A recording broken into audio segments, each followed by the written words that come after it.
তালাক। আর তালাক যেমন ধরেন এই যে শীত আছে, শীতের সাথে গরমের সম্পর্ক।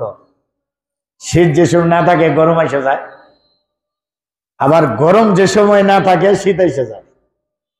একটার সাথে আরেকটার সম্পর্ক। বিবাহর সাথে ঠিক তালাকের সম্পর্ক, তালাকের সাথে বিয়ের সম্পর্ক। বিয়ের পূর্বে একটা ছেলে আর একটা মেয়ের সাথে বিবাহ হওয়ার পূর্বে এটা তালাকের সৃষ্টি। একজনের সাথে আরেকজনের কোনো সম্পর্ক নেই। যখনই একটা ছেলে আর আরেকটা মেয়ের সাথে বিবাহ বন্ধনে আবদ্ধ হব, তখনই একজন আরেকজনের সাথে জড়িয়ে গেল, আকদ হয়ে গেল। এটাকেই বলা হয় আকদুন নিকাহ, বিবাহের বন্ধন। বিবাহের বন্ধন অত্যন্ত গুরুত্বপূর্ণ বন্ধন। বিবাহের বন্ধন অনেক শক্তিশালী বন্ধন। বিবাহের বন্ধন অনেক মজবুত বন্ধন। স্বামী এবং স্ত্রীর মাঝে যে সম্পর্কটা, এই সম্পর্কর সাথে সারা পৃথিবীর কোনো সম্পর্ক সমান হতে পারে না, হতে পারবেও না। আল্লাহ রাব্বুল আলামিন স্বামী আর স্ত্রীর এই সম্পর্কটা সম্পর্কে জোরালো বাক্য, মজবুত শব্দ আল্লাহ কুরআনুল কারীমের ভিতরে ব্যবহার করেছেন। আল্লাহ বলেছেন ওয়াজআলনা বাইনাকুম মাওয়াদ্দাতাও ওয়া রাহমা। আল্লাহ বলেন পৃথিবীর মানুষ, তোমাদের মাঝে স্বামী আর স্ত্রী বিবাহ বন্ধনের মাধ্যমে যেটা হয়ে থাকে, এখানে আমি মাওয়াদ্দা আর রাহমা দান করেছি। একজন আরেকজনকে জীবনের বিনিময়ে মোহাব্বত করবে, ভালোবাসবে। আর কি করবে? একজন আরেকজনের প্রতি অতি দয়াশীল হবে। স্বামী স্ত্রীর জন্য অপেক্ষা করবে কখন আসবো। স্ত্রী আর স্বামী একসাথে খাওয়া দাওয়া করবে, ঠিক স্ত্রীও বাড়িতে অপেক্ষা করে স্বামী কখন আসবে, একসাথে খাবে। এটা কিন্তু বিরাট একটা গুরুত্বপূর্ণ বন্ধনের কারণে এই সম্পর্কটা হয়েছে। আকদুন নিকার পূর্বে, বিবাহের পূর্বে এই ছেলে এই মেয়ের সাথে এই ধরনের কোন সম্পর্ক ছিল না। আর যদি থেকে থাকে সেটা ছিল অবৈধ সম্পর্ক, সেটা ছিল ইসলাম বিরোধী সম্পর্ক, সেটা ছিল হারাম সম্পর্ক, সেটা আল্লাহ বিদ্বেষী সম্পর্ক। কিন্তু যখনই নিকার আকদ সংগঠিত হয়ে যায়, সেই আকদের ভিতরে আল্লাহর পক্ষ থেকে বরকত আসতে থাকে, সেখানে আল্লাহর রহমত নাজিল হতে থাকে। আর এই জন্যই আল্লাহ রাব্বুল আলামিন বলেছেন ওয়াজআলনা বাইনাকুম মাওয়াদ্দাতাও ওয়া রাহমা। আমি তোমাদের স্বামী আর স্ত্রীর বন্ধনের ভিতরে মাওয়াদ্দা এবং রহমত দান করেছি। মাওয়াদ্দা হলো একজন আরেকজনকে গভীর ভালোবাসবে, অত্যন্ত জোরালো ভালোবাসবে। একজনকে আরেকজন তার জীবন দিয়ে হলেও তার ভালোবাসবে। এমন ভালোবাসার নাম মাওয়াদ্দা ওয়া রাহমা। এটা রহমত আল্লাহর পক্ষ থেকে আসবে। এই হইল স্বামী আর স্ত্রীর সম্পর্ক। ঠিক এইটাকে ছিন্ন করার পদ্ধতিও ইসলামের রয়েছে। তাই হুকমুত তালাক, ছিন্ন করার আরবিটাই হচ্ছে তালাক। এই তালাকের হুকুম কি ইসলামে? তালাকের হুকুম হচ্ছে জায়েজ রয়েছে, জায়েজুন। তালাকটা ইসলামে জায়েজ, হারাম না। তালাক প্রয়োজন সাপেক্ষে স্বামী স্ত্রীকে তালাক দিতে পারবে, এটা স্বামীর জন্য বৈধ, জায়েজ রয়েছে। আবার তালাকের আরেকটা হুকুম হইল মাহজুর, হারাম, নিষিদ্ধ। নিষিদ্ধ, সব সময় তালাক দেওয়া যাবে না, সব তালাকই জায়েজ হবে না, সব তালাকই আপনার জন্য বৈধ নয়। তাহলে তালাক কখনো জায়েজ রয়েছে, আবার কখনো হারাম। এই তালাক শব্দের অর্থই হচ্ছে আত-তারকু ওয়াল ইরসালু, ছেড়ে দেওয়া। স্বামী আর স্ত্রীর বন্ধনটাকে খুলে দেওয়ার নাম হচ্ছে তালাক। স্বামী স্ত্রীর বন্ধনটা ছেড়ে দেওয়ার নাম হচ্ছে তালাক। আর এমনি পরিভাষায়, ইসলামের ভাষায় ইজালাতু আকদিন নিকাহ, বিবাহ বন্ধনটা ছুটিয়ে দেওয়া, খুলে দেওয়ার নাম হচ্ছে তালাক। তালাক সম্পর্কে আল্লাহ রাব্বুল আলামিন কোরআনুল কারীমের ভিতরে বিভিন্ন আয়াতের ভিতরে কথা বলেছেন। আল্লাহ ওয়াজ করেছেন, নসিহত করেছেন। তাম পৃথিবীর বান্দাদেরকে ডাক দিয়ে তালাকের ব্যাপারে ওসিয়ত নসিহত আল্লাহর পক্ষ থেকে করা হয়েছে। আল্লাহ রাব্বুল আলামিন সূরা বাকারার ভিতরে বলেন, আত-তালাকু মাররাতানি ফাইমসাকুম বিমারুফিন আও তাসরিহুম বিইহসান।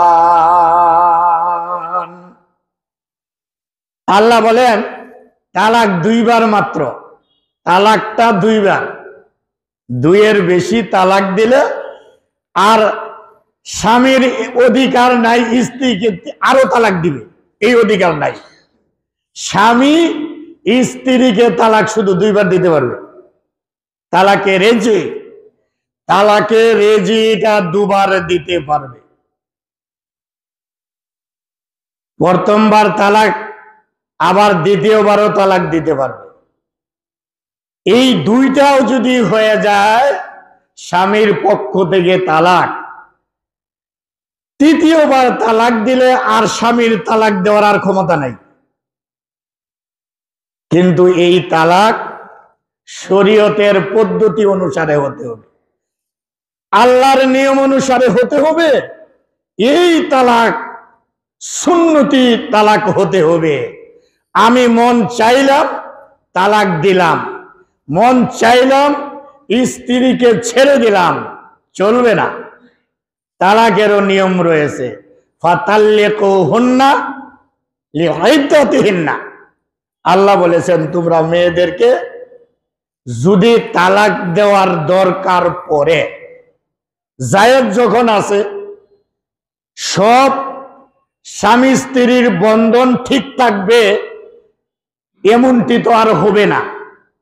স্বামী স্ত্রীর বন্ধনের ভিতরে কোথাও কোথাও ব্যতিক্রম হবে, সেই বন্ধন খুলে যেতে পারে, ভেঙে যেতে পারে। এটার বিধান তো থাকতে হবে। এই বিধানটাই আল্লাহ বলেছেন যে তোমরা তোমাদের স্ত্রীদেরকে ইদ্দতের ভিতরে তালাক দিবে। তাল্লিকুহুন্না, তোমরা তালাক দিবে ইদ্দতের ভিতরে। ইদ্দতটা কি? এবার এই জিনিসটা আমাদের জানতে হবে। আল্লাহ বললেন কোরআনুল কারীমের ভিতরে, তোমাদের যদি তালাক দেওয়ার দরকার পড়ে, স্বামী আর স্ত্রীর সম্পর্ক ঠিক রাখা সম্ভব হচ্ছে না, একসাথে থাকা সম্ভব হচ্ছে না, এবার তালাকই একমাত্র পদ্ধতি বিচ্ছেদ করার, বিবাহ ভেঙে দেওয়ার। তালাক ছাড়া একজন বাংলাদেশে আর একজন আমেরিকাতে বসে থাকলেও বিবাহ বন্ধন ছুটবে না। না ছুটে যাবো? দূরে গেছে তো অনেক, একজন আমেরিকাতে আরেকজন বাংলাদেশে, এত দূরে কি আর বন্ধন যেতে পারছে? হ্যাঁ, এত দূরে বন্ধন চলে যাবে। যেমনে ভাবে বিয়ের পূর্বে স্বামী আর স্ত্রীর কিন্তু বন্ধন ছিল না, সম্পর্কও ছিল না, একটা ছেলে একটা মেয়ের সাথে দেখা সাক্ষাৎটাও বৈধ ছিল না। যখনই বিবাহের বন্ধন এসে গেছে, সব বৈধ হয়ে গেছে। আকদুন নিকাহ হওয়ার সাথে সাথে এবার স্বামী আর স্ত্রীর জন্য সব বৈধ। এই আকদুন নিকাহ কি? এটা কি দা, কোরাল, খন্তা এগুলিতে তো আগ দেওয়া হয় নাই। আগ কিভাবে হয়েছে? শুধু মুখের বাক্য দিয়ে আকদ হয়েছে, মুখের কথা দিয়ে আকদ হয়েছে।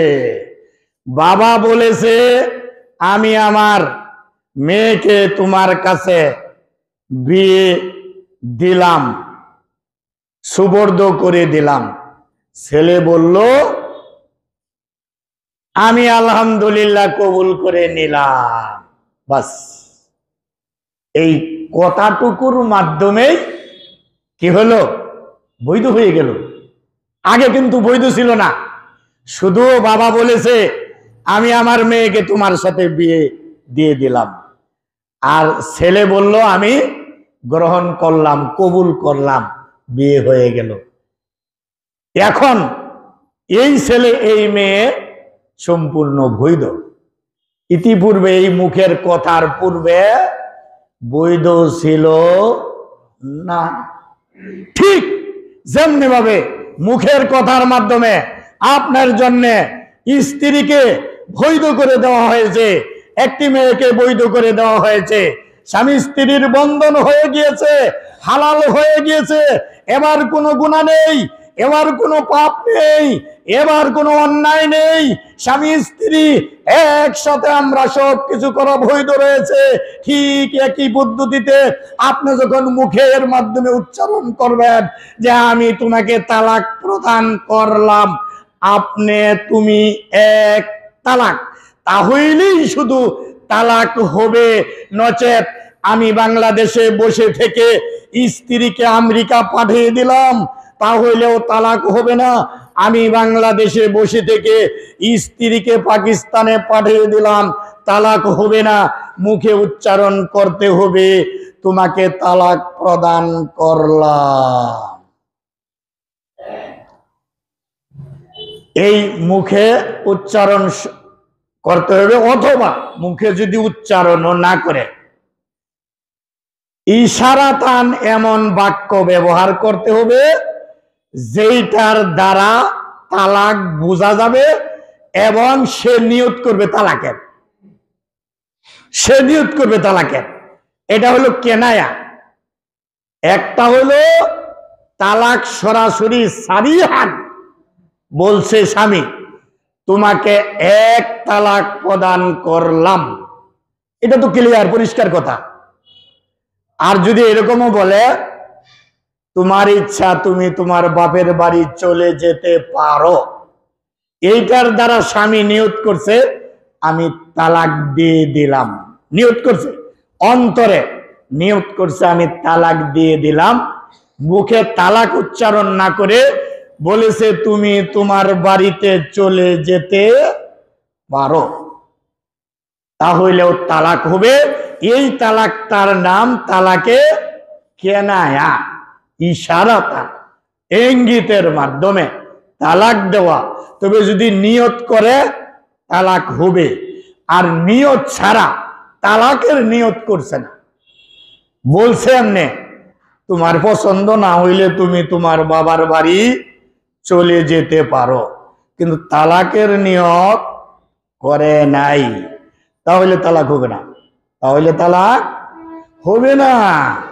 কিন্তু যদি নিয়তরা করে নেয় যা আমি তালাক দিয়ে দিলাম, বললো তুমি তোমার বাবার বাড়িতে চলে যেতে পারো, তালাক হয়ে যায়।